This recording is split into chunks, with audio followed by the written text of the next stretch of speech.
In this second example, we are going to calculate three aggregates of national income: GNP at MP, NNP at APC, and NDP at MP. Similarly, as given in the first example, all particulars are given in rupees in crores. We are given GNP at APC, indirect taxes, factor income from abroad and factor income to abroad, subsidies, consumption of fixed capital, which is named as depreciation.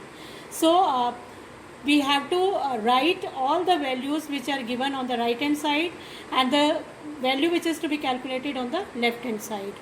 Here put up the values. GNP at APC, we have to calculate GNP at MP. That means we have to convert APC into MP. So the value of NIT will be added to GNP at APC, and NIT's value will be calculated by deducting the value of subsidies from indirect taxes.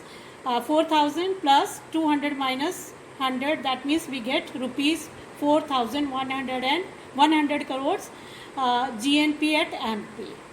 Second aggregate we have to calculate is NNP at APC. This is also known as national income.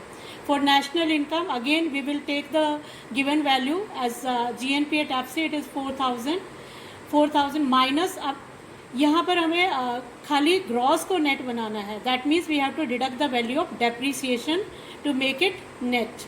4,000 minus 100 we will be getting 3,900 crores as NNP at FC, which we can call it as national income.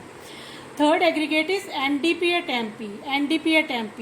Now this aggregate can be calculated either from GNP at MP or NNP at FC also. But we can calculate from GNP at FC also. Let us take the given value in the question.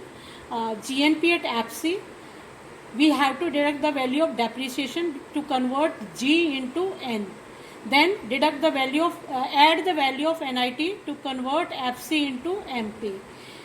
Subtract the value of NFIA to calculate the value from national to domestic. So put up the values like above. 4,000 GNP at FC minus the value of depreciation as 100 plus NIT, that is 100, 200 minus 100. Subsidies value is deducted from 200, it makes 100. Then value of net factor income from abroad is to be deducted because we have to convert it into domestic. Now how NFIA is calculated? The formula of calculating NFIA is FIFA minus FITA. FIFA means received income and FITA means factor income to abroad. That means whatever we are paying. It is 300 minus 50. It gives us 250 as NFIA. Now adding and subtracting all these values, we get NDP at FC as 3,750 crores. So like this, any of the aggregates of national income can be calculated by the formula which we have applied here in this example and example 1. You will be getting some solved examples also in your PDF file, and I'll be giving some unsolved example which you will be calculating in your copies. If you have any problem, you can call me anytime.